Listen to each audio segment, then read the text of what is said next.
नमस्कार। साहित्य तक के बुक कैफे के एक दिन एक किताब में मैं जयप्रकाश पांडे आपका स्वागत करता हूं। आज शुक्रवार है और वादे के मुताबिक मैं टॉप 10 काव्य संकलनों के साथ उपस्थित हूं। यह साहित्य तक की ओर से कोई रैंकिंग नहीं है, केवल वे पुस्तकें हैं जो मुझे पसंद आई या जिन्हें साल 2021 में मैंने पढ़ा।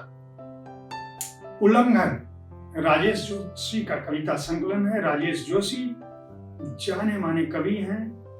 हुक्म उदली की अपनी प्राकृतिक इच्छा के साथ साथ वे मौजूदा दौर की व्यवस्थाओं और असहमति के बीच विरोध दर्ज कराने वाली कविताएं लिखते हैं। उनका मानना है कि स्मृतियां और स्वप्न जब प्रभावित होने लगे तो लोकतंत्र एक प्रहसन में बदल जाता है। इसके प्रकाशक हैं राजकमल प्रकाशन। सड़क पर रोटी डॉक्टर व्यासमणि त्रिपाठी का काव्य संकलन है। यह एक छाओं के परिष्कार और परिमार्जन की कविताओं को अपने भीतर समेटे हुए है। ऐसी कविताएं जो विसंगतियों और विडंबनाओं को मानव कल्याण की कामना से उजागर करती हैं। इसके प्रकाशक हैं सर्वभाषा ट्रस्ट। किसी और बहाने से अरुणा सौरभ का काव्य संकलन है। जीवन जगत की एक एक कतरे का दुख समेटने और बांटने की उमंग से भरा हुआ यह संकलन है, जिसकी कविताओं की मिठास कई कई पीढ़ियों को प्रभावित करने की क्षमता रखती है। इसके प्रकाशक हैं भारतीय ज्ञानपीठ। दुनिया के बाजार में जयप्रकाश करदम का यह काव्य संकलन मानव मन की कोमल संवेदनाओं से लेकर दलित, शोषित, पीड़ित व्यक्ति के संघर्ष की सार्थक अभिव्यक्ति को अपने अंदर समेटे हुए। उनका मानना है कि वस्तु से लेकर विचार तक सब कुछ आज के दौर में बिका हुआ है। इसके प्रकाशक हैं अमन प्रकाशन। यही तो इश्क है पंकज सुबीर का यह गजल संकलन है, जिसमें प्रेम की रूमानी अभिव्यक्ति के अलावा अपने समय से प्रतिरोध दर्ज कराती गजलें शामिल हैं। यह मिला जुला गजल संकलन है और इसके प्रकाशक हैं शिवना प्रकाशन। अर्थात अमिताभ चौधरी का काव्य संकलन है, जो जीवन की आपाधापी में भूलती संवेदनाओं को जिंदा करने की कोशिश करता है। इसमें सुख दुख के भाव अपने अनूठेपन के साथ दिखाई पड़ते हैं, जिनमें मार्मिकता भी है। रजा फाउंडेशन के सहयोग से वाणी प्रकाशन ने इसका प्रकाशन किया।